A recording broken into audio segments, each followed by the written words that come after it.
Olá, uma ótima noite para você. A partir de agora começa o Grande Debate.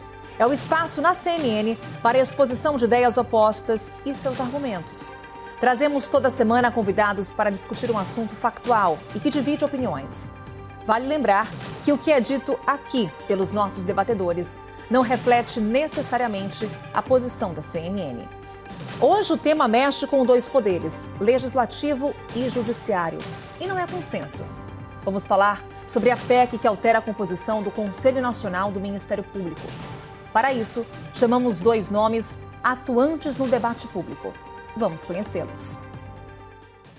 Roberto Liviano é doutor em Direito pela USP e procurador de Justiça Criminal do Ministério Público de São Paulo. É presidente do movimento Ministério Público Democrático e autor de um livro sobre a nova lei anticorrupção. Liviano é idealizador e presidente do Instituto Não Aceito Corrupção.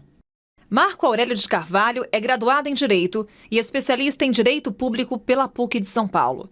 É sócio fundador da Associação Brasileira de Juristas para a Democracia e membro do Sindicato dos Advogados de São Paulo. Nossos convidados já vão aparecer na tela e damos as boas-vindas aos dois. Procurador Roberto Liviano está em nossos estúdios em Brasília. Procurador, uma boa noite, obrigada pela presença. Boa noite, Carol. É uma alegria, uma honra estar aqui com você e com o Marco Aurélio. Nosso agradecimento também ao Marco Aurélio de Carvalho, que está comigo nos estúdios em São Paulo. Uma boa noite, doutor, bem-vindo. Boa noite, muito obrigado à CNN pelo convite. É uma honra e uma alegria também estar ao seu lado e ao lado do doutor Roberto.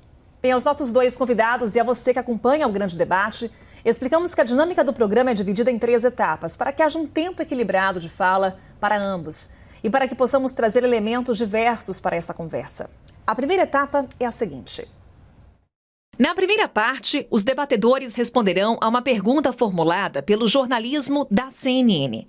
Cada convidado terá 5 minutos para responder a questão. Pode interromper a própria resposta e passar a palavra ao outro debatedor. O restante do tempo será preservado. Cada convidado pode interromper a própria fala, no máximo, 2 vezes. Antes dos cronômetros aparecerem, vamos aos fatos. O que modifica a PEC que está em discussão na Câmara? Por que sua possível aprovação gera embates? O que dizem seus defensores e críticos? Tentaremos responder.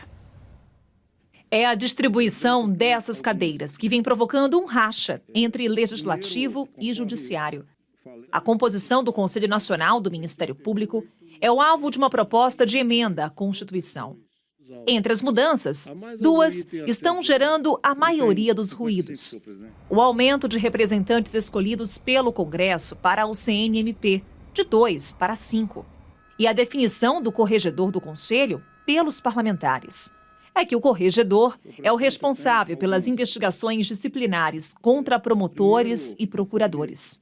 O texto tem o apoio de representantes do PT, PSB, PCdoB, PSOL, PP, Republicanos, PSD, MDB, DEM e PSL.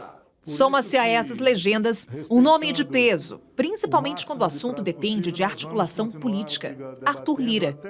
Em entrevista à rádio CNN, ele defendeu a proposta.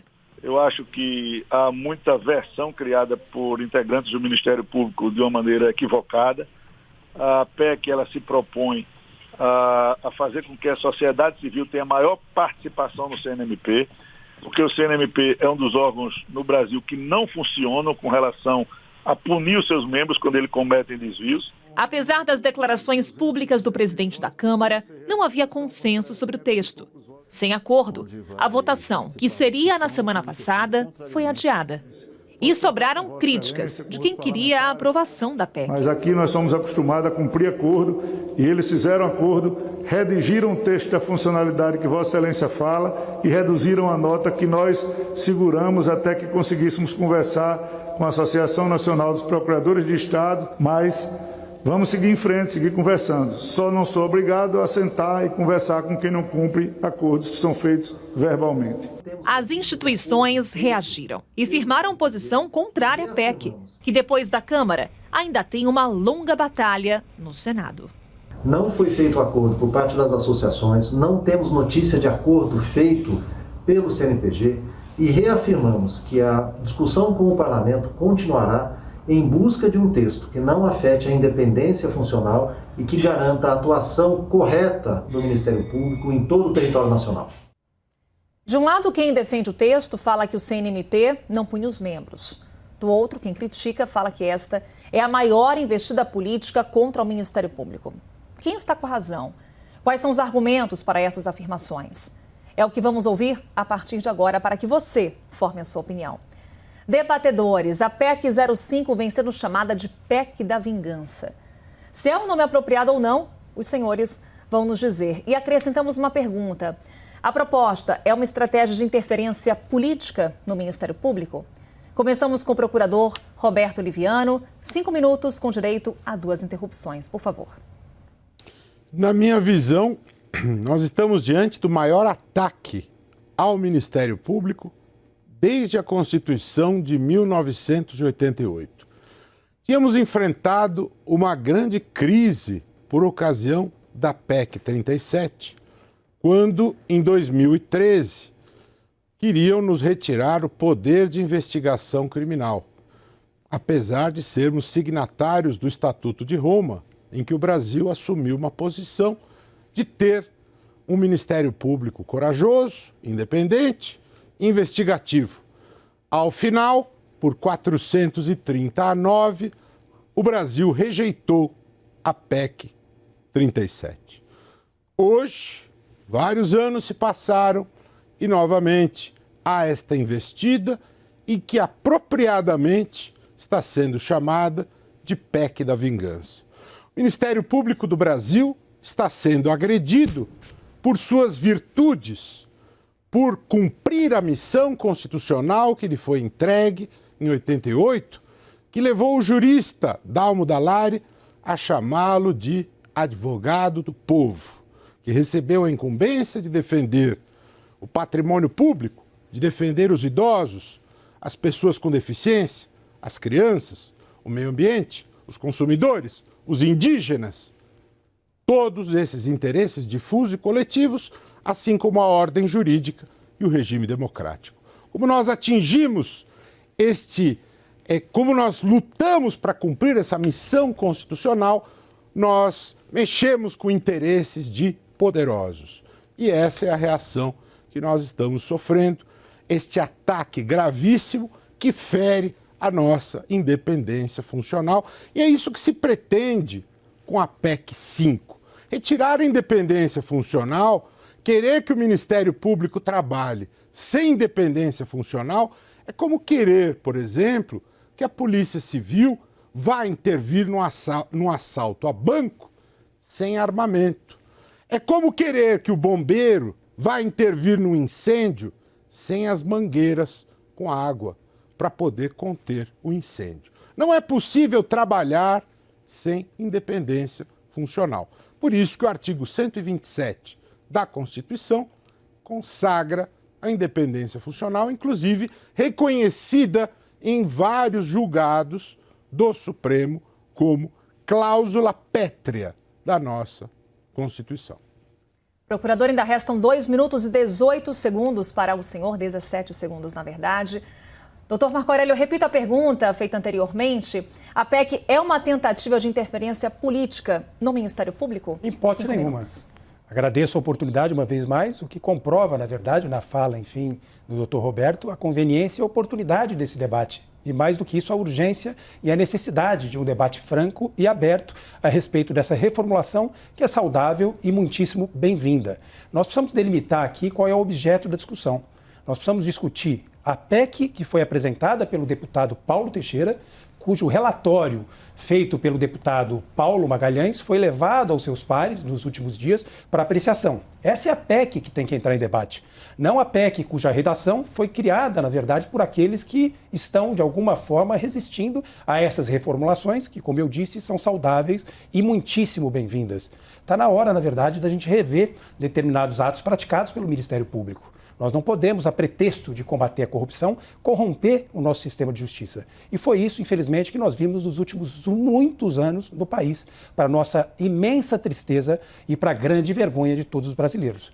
Em primeiro plano, eu gostaria de dizer, Carol, e a todos aqueles que estão nos dando a honra, né, de nos acompanhar na noite de hoje, eu gostaria de dizer que ao Conselho Nacional do Ministério Público foram reservadas importantes missões institucionais. A esse conselho compete o controle dos atos administrativos e financeiros do Ministério Público. A esse conselho compete também o exame da legalidade dos atos administrativos e também o exame do cumprimento dos deveres funcionais de cada um dos membros, dos milhares de membros do Ministério Público.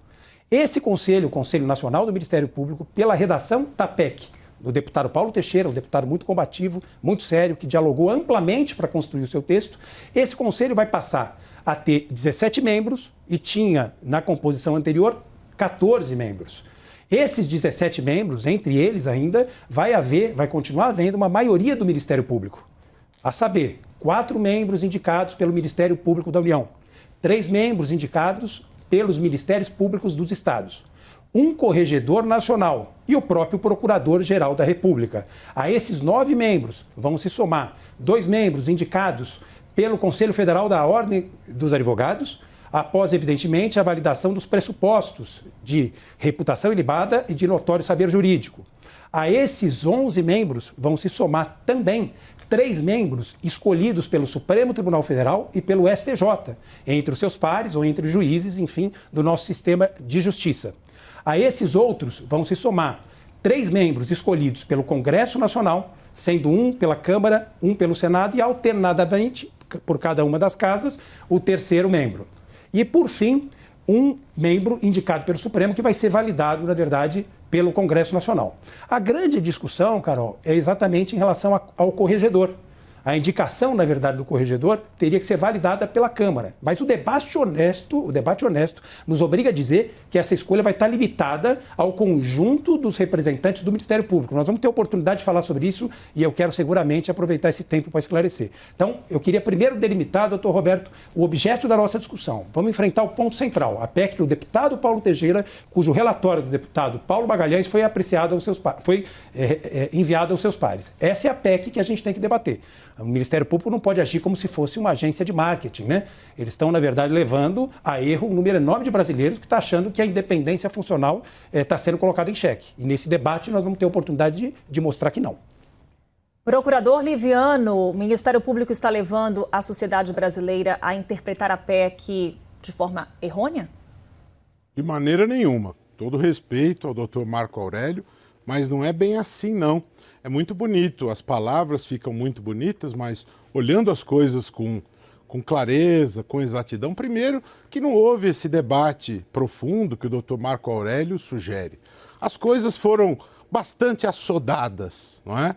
Esta questão foi colocada aí no estilo de boiada, não é? Que o ex-ministro do Meio Ambiente bem colocou naquela histórica reunião de 25 de abril, que mostrou como é que a prática política acontece no Brasil. Em segundo lugar, é muito bonito falar desses números, dessas paridades, mas, doutor Marco Aurélio, quando os conselheiros são indicados oriundos do Congresso, oriundos da OAB, oriundos do Supremo, oriundos do STJ, o nome é aprovado, doutor Marco Aurélio, em uma semana. Quando o nome provém do Ministério Público, doutor Marco Aurélio, leva meses, eles são travados no Senado por meses, no estilo André Mendonça. Veja aí as estatísticas, doutor Marco Aurélio. E isso desbalanceia as decisões do CNMP. Isto é razoável? Isto é justo? Isto respeita a vontade do Constituinte? Veja aí as estatísticas. Tem nomes que ficam meses esperando a aprovação. Tem alguns até que são rejeitados, como de Lauro Nogueira, de Goiás, como Dermeval, do Distrito Federal, sem motivo razoável, não é?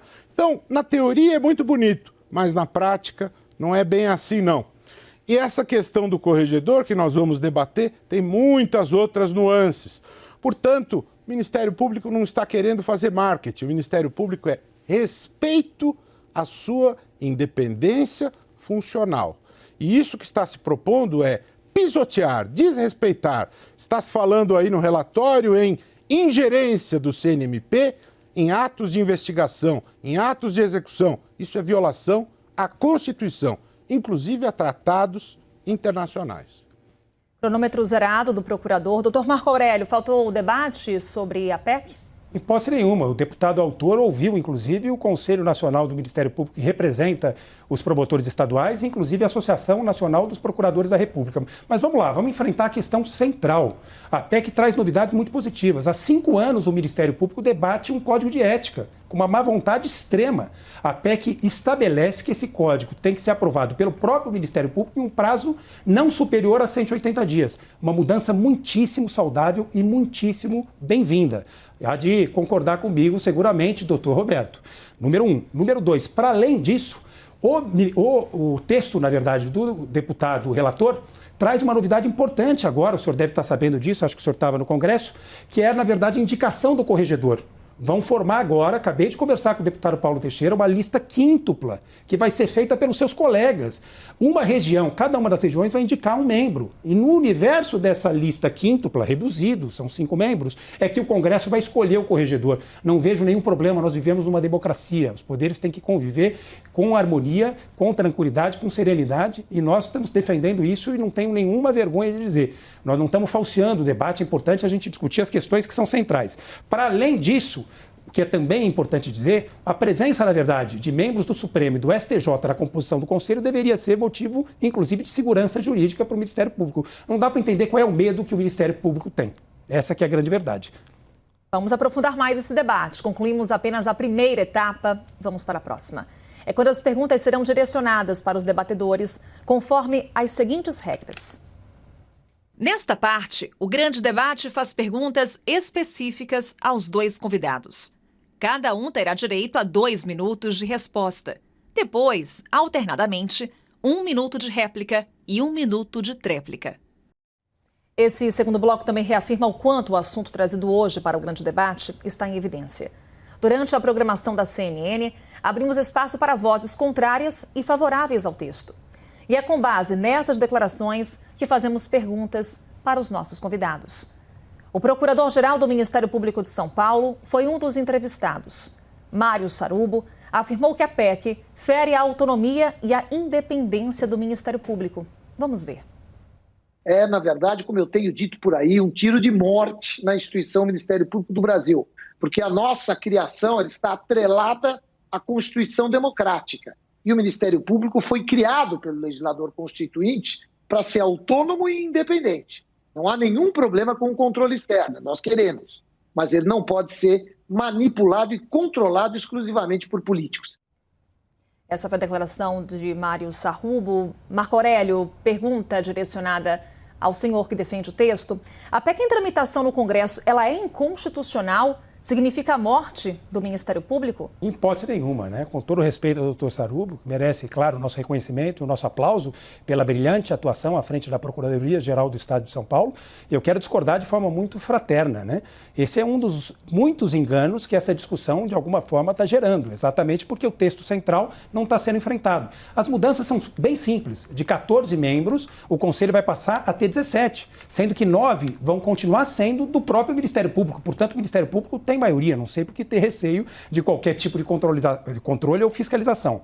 Para além disso, nós temos uma outra mudança extremamente bem-vinda, que é a indicação do corregedor numa lista quíntupla, essa é a grande novidade da noite, escolhida, na verdade, pelo próprio Ministério Público. Ela vai ser referendada pelo Congresso Nacional. Então, o Ministério Público não está confiando no próprio Ministério Público. Temos aqui uma contradição que seguramente vai ser enfrentada pelo Dr. Roberto. Para além disso, a revisão dos atos administrativos com a nova redação também vai se circunscrever apenas e tão somente aos atos que forem decorrentes de dolo ou fraude. Eu não vejo como o Ministério Público discordar disso. O doutor Roberto preside, na verdade, um instituto Não Aceito Corrupção e eu confesso que não consigo compreender como é que ele não vai defender uma postura como essa, né? Porque corrupção é corrupção de membros do Ministério Público, de membros do Judiciário, de atores da política brasileira, de cidadãos comuns, enfim, ela tem que ser enfrentada e combatida com coragem e com coerência. Para além disso, a questão dos 180 dias, né? Eu também não estou compreendendo qual é, digamos, o constrangimento em ter que aprovar um código de ética para atividade em 180 dias, que já está sendo debatido por mais de 5 longos anos. nós chegamos, enfim, na hora de enfrentar as mazelas que nos envergonham diante do Brasil e do mundo. O nosso sistema de justiça foi objeto de uma grande ação política com objetivos notadamente eleitorais, o que nos deixou em situação difícil porque ele vive de uma credibilidade que ele perdeu. Agora está na hora da gente reacreditar as nossas instituições. E para isso, fazer um debate franco e honesto é fundamental. Vamos ao texto do projeto. Ao texto. Ao texto, procurador, esse texto fere a Constituição. 1 minuto para a sua réplica.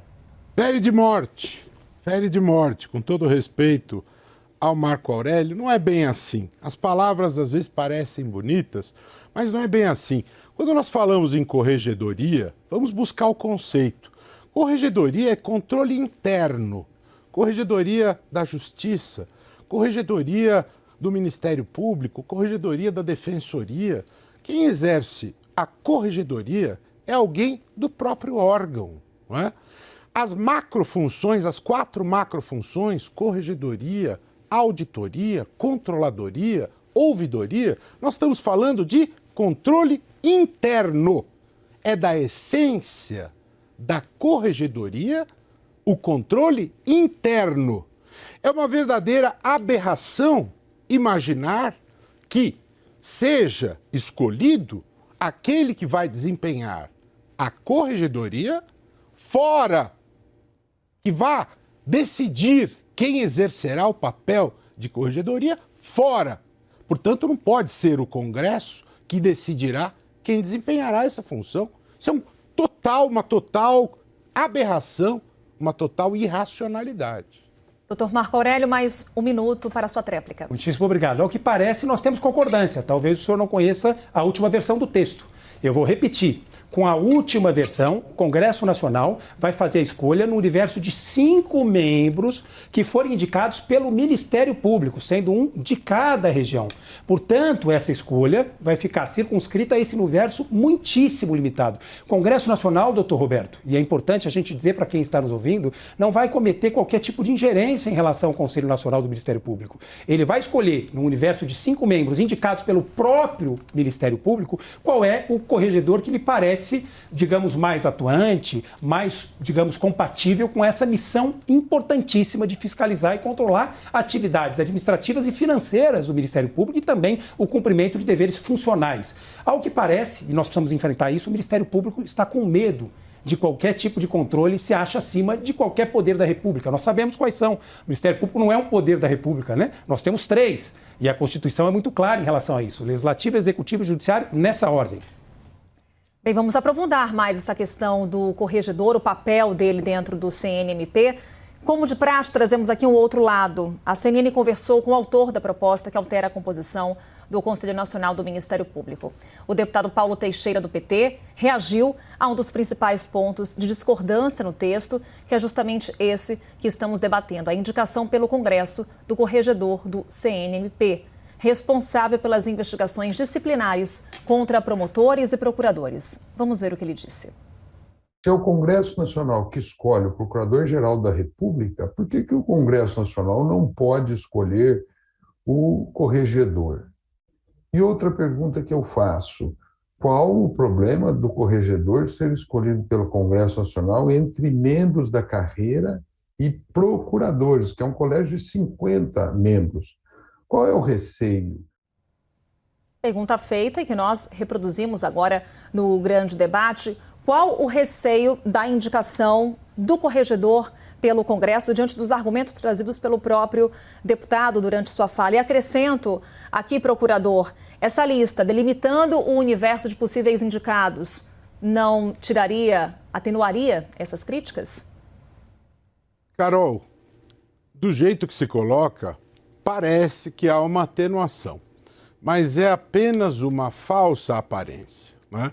No fundo, o que se pretende é uma verdadeira interferência política. Já existe uma interferência, de uma certa maneira, no Conselho Nacional do Ministério Público, porque quem escolhe o presidente é o presidente da República quando nomeia o Procurador-Geral da República. Ele é que o escolhe dentre todos os membros do Ministério Público Federal e ele não tem que respeitar lista nenhuma.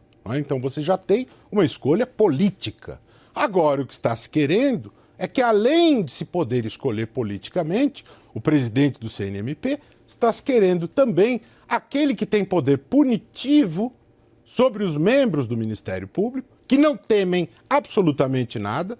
Isso, aliás, é incompatível com o exercício das funções do Ministério Público. Quem tiver medo deve escolher outro tipo de profissão, como a de advogado, da mesma maneira. Portanto, não é uma questão de medo, mas é uma questão de poder exercer com absoluta independência, com absoluta liberdade, com absoluta plenitude a função, não é? Então, corregedoria, ela precisa ser escolhida dentre os membros, pelos próprios membros, internamente. Eu sou membro do Ministério Público de São Paulo. Quem escolhe o corregedor? São os procuradores de justiça.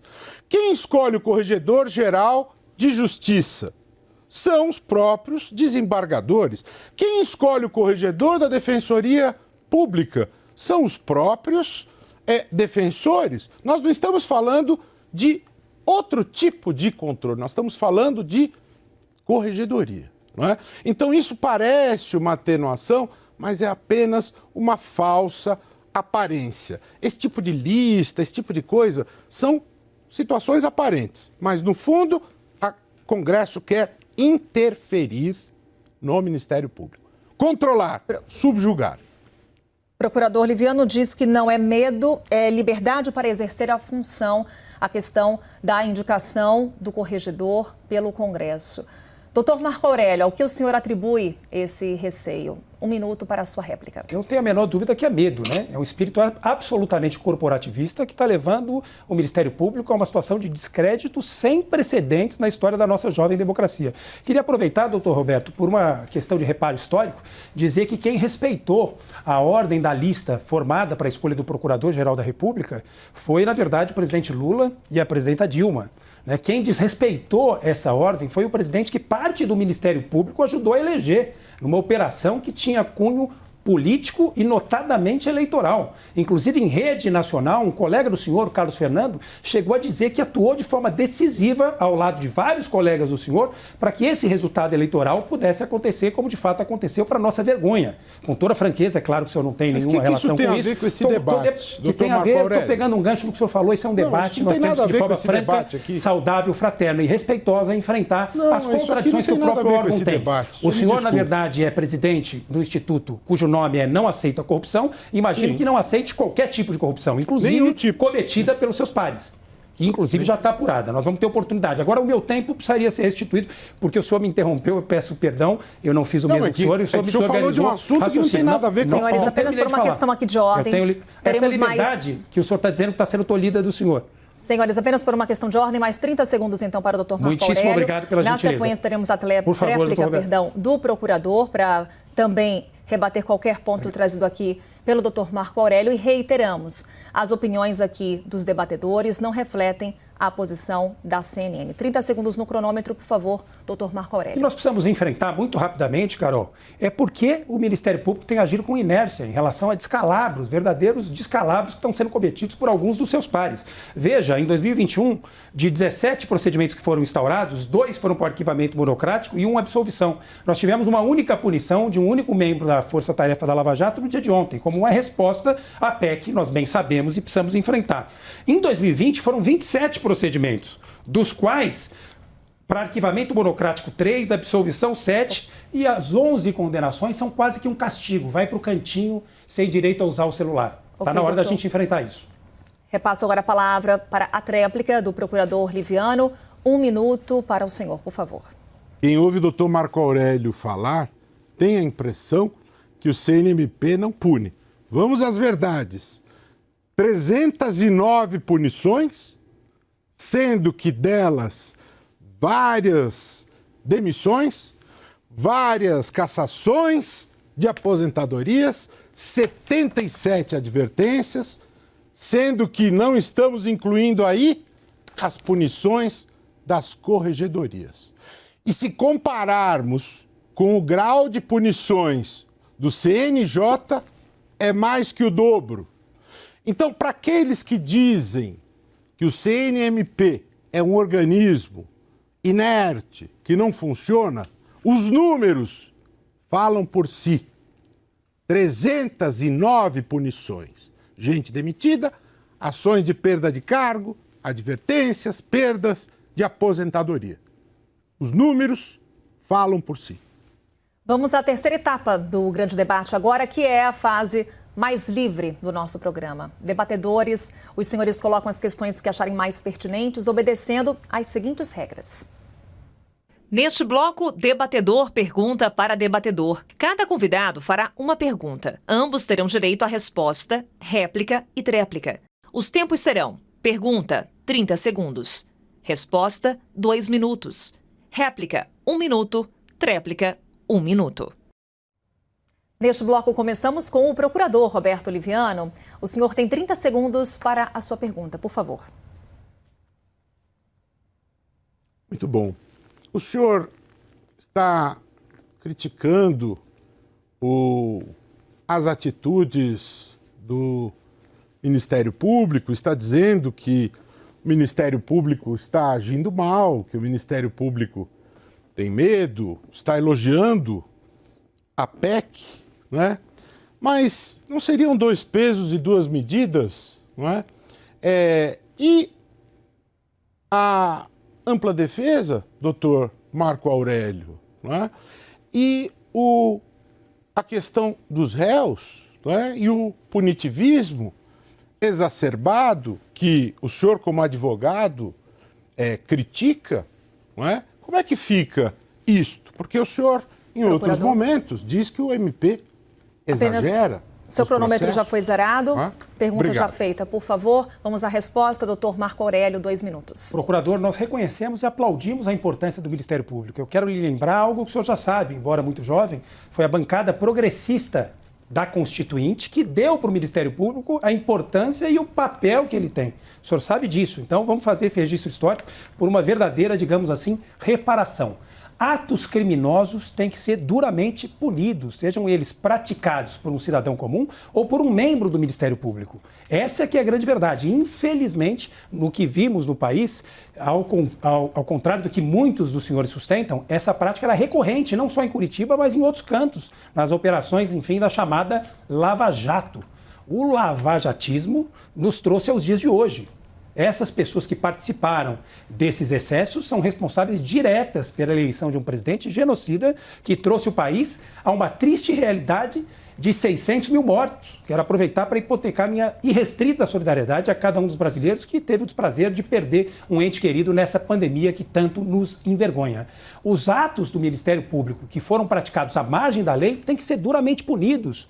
Nós vimos, e o senhor sabe disso, não só no bojo da Lava Jato, mas colaborações criminosas e clandestinas que foram celebradas por agentes do Estado, procuradores do Estado, com autoridades de outros governos, sem que, digamos, fossem respeitados os trâmites burocráticos, colaborações feitas com o governo suíço e com o governo norte-americano. A pretexto de se combater a corrupção, corrompeu-se o sistema de justiça. E hoje, para grande contradição, para ironia, isso provoca riso, porque, para dizer o menos, né, é o mínimo que pode provocar, o ex-juiz Sérgio Moro, que coordenou a atividade da Lava Jato e que feriu de morte, como os senhores gostam de dizer, a independência e autonomia do Ministério Público, está, na verdade, se manifestando contra essa PEC. Justo ele, que coordenou a força-tarefa da Lava Jato, criando uma simetria entre acusação e defesa. Justo ele que dava ordens para Deltan, Pozobon, Ataíde e companhia. Vamos para a réplica do procurador. Teremos 1 minuto em nosso cronômetro. Lembrando mais uma vez que as opiniões trazidas aqui não refletem a posição da CNN. Por favor, procurador. Bom, eu sempre gosto de observar regras éticas e eu não estou aqui para ser corregedor de colegas do Ministério Público. Eu não posso exercer esse papel e é necessário ter muito cuidado. Aliás, no seu grupo Prerrogativas, há colegas seus, como o Rodrigo Pacheco, que são contra a PEC 5. Não é? Nem todos pensam como o senhor. Claro. O defensor público geral, ele é contra a PEC 5. Não pensam todos como o senhor. Muita gente, mas eu vim defender a minha posição. Muita gente no grupo Prerrogativas acha Pouca que a gente. PEC 5 é nefasta Pouca para gente. o interesse da sociedade. Está enganado. Pouca Por gente. exemplo, Rodrigo Pacheco. não é? Um exemplo. E essa questão de delações e tudo mais, eu não vou entrar no mérito disso, porque eu não tenho funções correicionais e seria antiético da minha parte usurpar funções que eu não sou detentor delas. Vamos à tréplica, doutor Marco Aurélio, mais 1 minuto. Bom, primeiro agradeço a oportunidade de dizer que eu estou falando em nome próprio, mas poderia falar pela imensa maioria do grupo, que ao que parece o senhor pouco conhece. Inclusive porque ele é integrado por membros do Ministério Público, como Juarez Tavares, Leme Streck, Geraldo Prado e outros tantos, que abrilhantaram essa nobre função que abraçaram. A imensa maioria está favorável à PEC, está defendendo a PEC. O senhor citou um exemplo isolado, e a exceção existe para manter a regra. Mas eu estou aqui para falar como Marco Aurélio de Carvalho, por acaso, coordenador do Grupo Prerrogativas, mas não avoquei essa condição, porque nós somos democráticos e a gente respeita as posições, por mais minoritárias que elas sejam. Mas nós precisamos enfrentar esse debate, procurador. Eu não estou pedindo para o senhor falar da atuação criminosa de um ou outro colega do senhor. Vamos falar, então, hipoteticamente, sobre esses abusos que foram cometidos. Eu gostaria de ouvir a sua opinião a respeito disso. Será que dá para combater corrupção sem, eventualmente, comprometer determinadas pessoas jurídicas, diminuindo, portanto, a geração de emprego, a distribuição de riqueza? O senhor acha que isso é possível? Será que o Conselho Nacional do Ministério Público não deixou passar uma série de abusos exatamente por isso que eles se reproduziram aos montes? Bem, doutor Marco Aurélio, você pode agora fazer a sua pergunta, se for exatamente nesse tom. São 30 segundos, caso o senhor queira formulá-la de outra forma, por favor. Bom, rapidamente, o senhor, na verdade, apoiou as 10 medidas contra a corrupção e parte das pessoas que estão se manifestando contra essa PEC também. Eu gostaria de saber que o senhor manteria ou não aquela posição firme e contundente que os senhores demonstraram, de um modo geral, na defesa, por exemplo, da validação das provas ilícitas. E, frente a isso, o que o senhor teria para dizer de uma delação fabricada? Nós, recentemente, fomos obrigados a assistir a algo que nos envergonhou demais. Um colega do senhor, da Força Tarefa da Lava Jato, mudou uma delação com objetivos políticos e eleitorais para atingir um partido, o Partido dos Trabalhadores. O senhor acha que isso não é corrupção? Nós não temos que combater esse tipo de corrupção? Cadê o Conselho Nacional do Ministério Público? 2 minutos, procurador. Muito bom. Bom, Carol, eu me lembro que o convite foi feito aqui para debatermos a PEC do Conselho Nacional do MP. Essa era uma pergunta que não diz respeito a isso. De todo modo, eu vou começar falando sobre isso, mas vou voltar ao nosso tema. O senhor está mal informado, tá? A sua pergunta parcialmente procede. Eu não defendi todas as 10 medidas. Falei de uma. Não defendi todas, não. Essa a qual o senhor se refere, eu nunca defendi. Nunca defenderei provas ilícitas. Nunca. Eu mesmo fui ao Deltan e disse, Deltan, destas 10 medidas, existem 6 ou 7 boas e 3 ou 4 ruins. Eu me ofereço a ir ao Congresso e dialogar pela construção da aprovação disto. Não acho que as 10 sejam ótimas. E esta a qual o senhor acabou de se referir, eu sempre achei ruim. Portanto, o senhor estava mal informado em relação ao meu apoio integral a todas elas. Eu achava que ali havia boas proposições, como, por exemplo, o apoio à transparência necessária que era enfatizada dentro das 10 medidas. Havia também outras proposições importantes, como a questão do confisco alargado e outras ideias que eram propostas ali, que me pareciam importantes, como a questão da questão do Caixa 2 eleitoral, punição mais severa do Caixa 2 eleitoral. Não é? No entanto, eu não fui um defensor cego das 10 medidas contra a corrupção, como o senhor falou dessa maneira tão enfática. Réplica, 1 minuto, doutor Marco Aurélio. Doutor, então vamos ao reparo por amor à verdade. Me desculpe se o senhor não defendeu essa. O senhor defendeu as outras e eu fui induzido a erro porque eu procurei, inclusive, as suas manifestações. Mas os seus colegas defenderam com muita contundência. E hoje seriam vítimas, inclusive, de uma dessas medidas em especial. Porque se as provas obtidas do bojo da Operação Spoofing fossem validadas, muitos dos seus colegas estariam presos Essa é a verdade. Porque atuaram à margem da lei, de forma criminosa e notadamente parcial. Nós precisamos enfrentar isso, doutor Roberto. E o senhor que preside um instituto de muito respeito, não aceita corrupção, não pode aceitar a corrupção de um cidadão comum e muito menos de um agente do Estado, que é ainda mais grave, está revestido de uma função pública. Espero contar com o senhor no apoio à punição exemplar desses seus colegas. O senhor falou, na verdade, das punições do CNMP, voltando ao tema do debate. O que o senhor esqueceu de dizer é que só tem paralelo essas punições ao CNJ. Se nós formos comparar com Polícia Federal, com Ordem dos Advogados do Brasil, o CNMP fica muito longe. E essas punições que o senhor citou são quase que um puxão de orelha, não surtem resultado nenhum. Tanto é que não foram suficientes para impedir a ação criminosa de alguns dos seus colegas, para deixar claro. As punições são um puxão de orelha, procurador. Um minuto para a sua réplica. Não, isso são sofismas do doutor Marco Aurélio, não é bem assim, não. E é bom lembrar que a própria Polícia Federal, em laudo, disse que não havia condições de afirmar categoricamente que aqueles diálogos não poderiam ter sido editados. Não há certeza, nós estamos falando de areia movediça, e é bom lembrar que o tema desse debate é a PEC do Conselho do Ministério Público. Por falar em PEC do Conselho do Ministério Público, que se propõe um aumento de 2 para 5 conselheiros provenientes do Congresso Nacional, e esse é o tema do nosso debate, eu gostaria de lembrar o seguinte: eu vi o deputado, aliás, o presidente Arthur Lira dizendo que é aumento da participação da sociedade. Eu não vi nenhum elemento da sociedade pedindo mais presença no CNMP. Não vi nenhuma pesquisa de ciência política a respeito disso. Nunca vi transparência na escolha desses representantes. É poder pelo poder, 150% mais de presença do Congresso e nunca houve transparência na escolha desses representantes. Essa é a verdade nua e crua deste aumento. Cronômetros zerados. O grande debate faz agora uma breve pausa. Na volta, seguimos discutindo a PEC que altera a composição do CNMP. Eu e os nossos convidados esperamos por você. Até já.